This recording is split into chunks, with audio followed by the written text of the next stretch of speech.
ہے جو مخدوم مصطفیٰ کو اپنے نگاہوں میں سجایا کرتی تھی، یہ عمر کی ذات میلاد مصطفیٰ کو اپنے سینوں میں بسایا کرتی تھی۔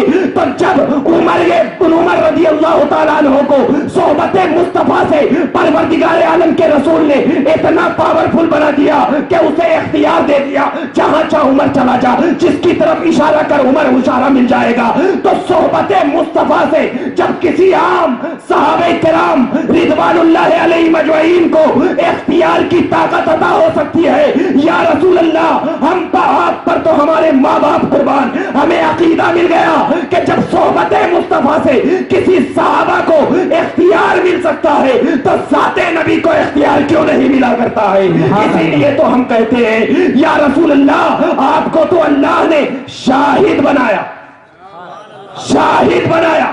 اب ذرا بتا، شاہد وہی ہوا کرتا ہے جو اپنی آنکھوں سے نظارہ کرتا، شاہد اسی کو کہتے ہیں جو اپنی آنکھوں سے نظارہ کرے۔ جیسے کہ مثال کے طور پر میں اسٹیج پہ بیٹھا ہوں اور یہاں پر بیٹھ کر کے میں کہوں کہ چار مینار میں لڑائی ہو رہی ہے، کوئی میری بات کو قبول نہیں کرے گا، ارے یہاں پر بیٹھ کر کے کیسے دے رہے ہیں؟ لیکن میں اگر چار مینار کے پاس سے آؤں اور آ کر کے پہلی خبر دے دوں کہ چار مینار میں لڑائی ہو رہی ہے تو آپ مان لیں گے۔ کیوں؟ اس لیے کہ میں نے دیکھا ہے، میں نے دیکھا ہے۔ اسی کو عربی میں کیا بولتے ہیں؟ شاہد۔ عربی میں کیا بولتے ہیں؟ شاہد۔ اور اسی کو اللہ تعالیٰ نے اپنے نبی کے لیے کیا عرض کیا؟ شاہدن، شاہدن یعنی دیکھتا رہ۔ سبحان اللہ، سبحان اللہ۔ مصدر ہے، مصدر، اس سے کوئی فعل نہیں بننا، نہیں بنا۔ فعل اگر ہوتا تو معنی یہ ہوتا دیکھا ہے، پاسٹ، اور اگر یہی فعل ہوتا پرزینٹ اور فیوچر، دیکھتا ہے۔ لیکن اللہ نے دیکھا کہ نبی کو شاہد نہ ماننے والے بہت ہوں گے، اسی لیے اللہ نے مصدر کا دیکھنا، مشاہدہ کرنا۔ مطلب کیا ہے؟ مشاہدہ کرنا۔ اے نبی جب تک ذات وجود الہی موجود رہے گی تب تک تیرا مشاہدہ بھی موجود رہے گا۔ اسی لیے تو ہم کہتے ہیں کہ وجود الہی کبھی نہیں ختم ہو سکتی، اسی وجہ سے مشاہدہ مصطفیٰ بھی کبھی ختم نہیں ہو سکتا۔ سبحان اللہ، سبحان اللہ۔ اس کے بعد نبی نے کہا، اللہ نے کہا مبشر، سبحان اللہ، اللہ نے کہا مبشر، خوشخبری دینے والا۔ اب ذرا بتائیے، مجھے جب تک جنت کا علم نہیں ہوگا میں آپ کو جنت کے بارے میں بتا سکوں گا کہ کیا ہے؟ میں ایک جاہل مطلق، میں یہ آپ کو کہہ سکوں گا کہ جنت میں نہریں ہیں، جنت میں سونے کے محلات ہیں، شہد کے فوارے ہیں، وَلَكُمْ فِيهَا مَا تَشْتَهِي أَنفُسُكُمْ وَلَكُمْ فِيهَا مَا تَدَّعُونَ، جو تم خواہش کرو گے وہ ملے گا، اللہ نے کہا۔ تو مطلب یہ ہے کہ جب تک مجھے معلوم ہے تبھی تو میں آپ کو اس کی خوشخبری دوں گا، جب تک معلومات نہ ہو خوشخبری دے سکتا ہوں؟ نہیں دے سکتا۔ مطلب یہ ہے خوشخبری دینے کے لیے معلوم ہونا ضروری، تقریر کرنے کے لیے مقرر ہونا ضروری، علم بیان کرنے کے لیے عالم ہونا ضروری، غیب کی باتیں بیان کرنے کے لیے غائب ہونا ضروری، جاننے غیب کی باتیں جاننے والا ہونا ضروری۔ مطلب یہ ہے قرآن ماننے کے لیے قرآن کی تعلیم کو جاننا ضروری، ہر چیز خدا کو جاننے کے لیے عالم وجود ہونا ضروری۔ مطلب یہ کہ ہر چیز کو دیکھنے، ماننے، سمجھنے کے لیے وہ چیز ہونا ضروری۔ اب عقیدہ مل گیا، لوگ قرآن کو مانتے ہیں لیکن عالم قرآن کو نہیں مانتے، لوگ دعویٰ کو مانتے ہیں داعی کو نہیں مانتے، لوگ سوچ کو مانتے ہیں سوچ والے کو نہیں مانتے، لوگ زمین کو مانتے ہیں زمین والے کو نہیں مانتے، لوگ غیب کو مانتے ہیں غیب بتانے والے کو نہیں مانتے، لوگ بشارت کو مانتے ہیں مبشر کو نہیں مانتے، لوگ نذیر کو مانتے ہیں ناظر کو نہیں مانتے۔ مطلب یہ ہوا اگر میرے علم کو مانو اور مجھے نہ مانو تو یہ کہاں کا عقیدہ ہوا؟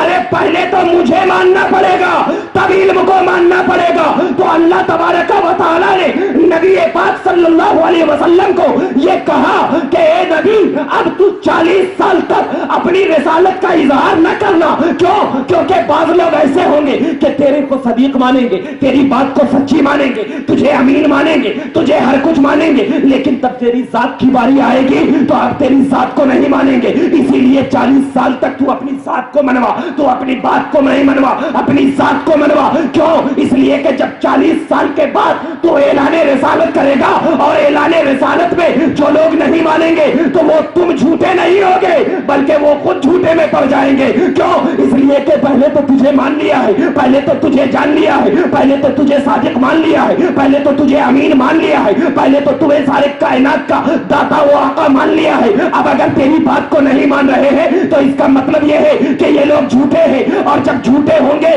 تو 40 سال تک نبی نے اپنی ذات کو منوایا, ذات کو منوایا, اور 23 سال تک نبی نے اپنی بات کو منوایا. ذات کو 40 سال تک, بات کو 23 سال تک. اسی سے عقیدہ مل گیا کہ بات سے زیادہ ذات کی اہمیت ہوا کرتی ہے, اسی لیے ہم نبی کی ذات پہ اپنی جان کو قربان کر دیا کرتے ہیں. سبحان اللہ, سبحان اللہ. اور جب جان کو قربان کر دیا کرتے ہیں تو نبی نے ایسے ہی خوشخبری نہیں دی کہ جنت ہے, فلاں ہے, فلاں چیزیں ہیں, نہیں دی.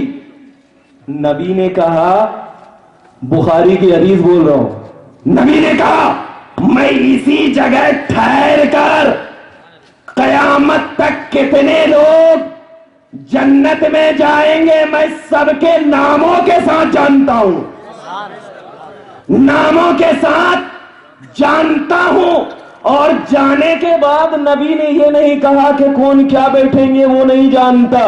نبی نے کہا کس کی جگہ کہاں ہوگی وہ بھی جانا کرتا ہوں, میں وہ بھی جانا کرتا ہوں.